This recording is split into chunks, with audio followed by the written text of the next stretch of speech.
संकटांवर मात करण्यासाठी, जीवनात समृद्धी आणण्यासाठी आणि आपली स्वप्न पूर्ण करण्यासाठी आता आपल्याला साथ देतील शुभरत्न। आर्थिक, प्रापंचिक, राजकीय आणि शारीरिक भरभराटीसाठी आजच आपल्या राशीचं शुभरत्न परिधान करा। 5 पिढ्यांपासून विश्वासाची परंपरा। शुभरत्न केंद्र, AH मोतीवाला, नेहरू चौक, महाराष्ट्र बँकेसमोर, निपाणी। मोबाईल 09448 14 24 21। वाभे वैभववाडी नगरपंचायतीसाठी उपलब्ध झालेल्या अग्निशमन गाडीचे शिवसेना नेते अतुल रावराणे यांच्या हस्ते लोकार्पण झालं। यापूर्वी भाजपनं लोकार्पण कार्यक्रम केला होता, आता पुन्हा शिवसेना ठाकरे गटानं कार्यक्रम केलाय। एका गाडीच्या 2 वेळेच्या लोकार्पण सोहळ्याची चर्चा तालुक्यात जोरदार सुरू आहे। 7 महिन्यापूर्वी हे बेकायदेशीर सरकार हे आता अस्तित्वात आलं, हे संपूर्ण महाराष्ट्र, संपूर्ण देशाला माहिती आहे। याच्या आधीचे मुख्यमंत्री आमचे पक्षप्रमुख आदरणीय उद्धवजी ठाकरे साहेब यांच्याकडे पाठपुरावा करून आदरणीय खासदार विनायकजी राऊत साहेब आणि आमच्या जिल्ह्यातले आमचे नेते आमदार सन्माननीय वैभवजी नाईक यांनी पाठपुरावा करून या जिल्ह्यात 4 फायर ब्रिगेडच्या गाड्या हे त्यावेळेला मागणी करून मंजूर करून घेतल्या होत्या। त्यानंतर जो काही प्रकार झाला, जे काही खोके बिकेचं जे वाटप झालं, गुवाहाटी फिरून आल्यानंतर हे सरकार अस्तित्वात आलं आणि या सरकारने फक्त सगळीकडे आम्ही जी काही आमची उद्धव साहेबांनी मुख्यमंत्री असताना केलेली कामं, त्यावेळेला इथे पालकमंत्री उदय सामंत होते, आता ते या नवीन सरकारमध्ये आहेत, बेकायदेशीर सरकारमध्ये मंत्री आहेत। तर त्यावेळेला पालकमंत्री असताना त्यांनी सुद्धा त्यांच्याकडे ही सर्व कामं दिली होती। मुख्यमंत्री महोदयांनी उद्धव साहेबांनी त्यांना निधी दिला आणि त्यावेळेला ही सर्व कामं मंजूर झालेली आहेत।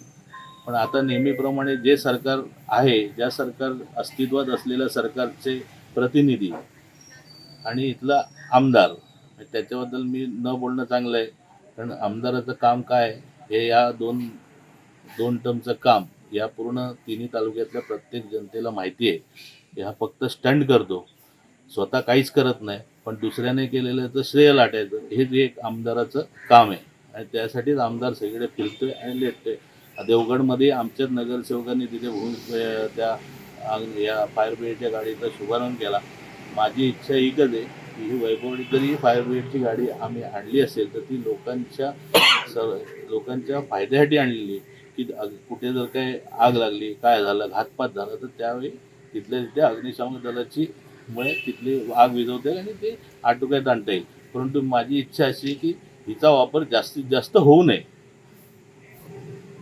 जनतेच्या कुठल्याही त्यांच्या व्यवसाय असेल, काय असेल, ही कुठे आगीच्या बक्षिसाने पडू नये, हीच आमची सर्वांची इच्छा आहे। परंतु जर असं काही अरिष्ट आलं तर त्यावेळेला त्याला तोंड देता यावं म्हणून ही एक उपाययोजना ही आपण केलेली आहे। श्रेय कोण घेतं याच्या पद्धत आम्ही पडत नाही आणि मला त्यात इंटरेस्टही नाही। फक्त इथे एकच आहे की ह्या वैभववाडीकरांना समजलं पाहिजे की हे माननीय उद्धव साहेब मुख्यमंत्री असताना हा निधी मंजूर केलेला आहे आणि हा आमच्या त्यावेळेचे तत्कालीन जे नगरसेवक होते, नगराध्यक्ष होते, दीपक गजोवार, शिवाजी राणे, संजय चव्हाण, त्याच्यानंतर आमचे प्रथम नगराध्यक्ष बाबूराव राणे, हे सर्व जी मंडळी, संतोष पवार, या सर्वांनीच ती मागणी उचलून धरली होती की ज्यावेळेला आम्ही प्रवेश करतोय साहेब, की आमच्या ह्या 2-4 प्रमुख मागण्या आहेत ज्या आमच्या वैभववाडीकरांच्या शहरासाठी आवश्यक आहेत।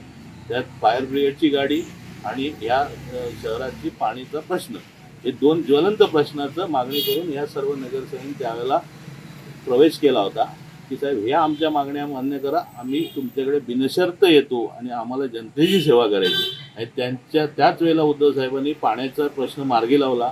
बाबूरावने स्वतः ती वरती टाकायसाठी जागा ही स्वतःच्या पैशाने विकत घेऊन ती डोनेट केलेली आहे। पाईपलाईन ही आपण मंजूर केलेली आहे, त्याच्या कुर्लीच्या धरणातून ग्रॅव्हिटीने इथे पाणी येणार आहे, ती संपूर्ण योजना मंजूर झाली।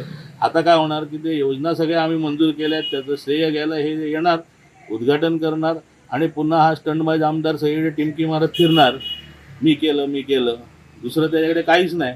कारण भारतीय जनता पक्षाने त्याला कुठे बसवायची होती त्याची जागा बसवून नक्की केलेली आहे. फक्त आता त्याच्याकडे एवढंच उरलेलं आहे की जोपर्यंत आपल्या वडिलांचं केंद्रीय मंत्रिपद आहे तोपर्यंत आपल्याला त्या प्रोटेक्शनच्या गाड्यांमध्ये मिरवायचं आहे. त्याच्यानंतर भाजप त्याला त्याची जागा दाखवून देईल. आमचे दिवसभरातले सर्व अपडेट्स, ताज्या घडामोडी आणि थेट लाईव्ह पाहण्यासाठी सबस्क्राईब करा, लाईक करा कोकणचं नंबर 1 महा चॅनल कोकण 7 लाईव्हचं YouTube चॅनल.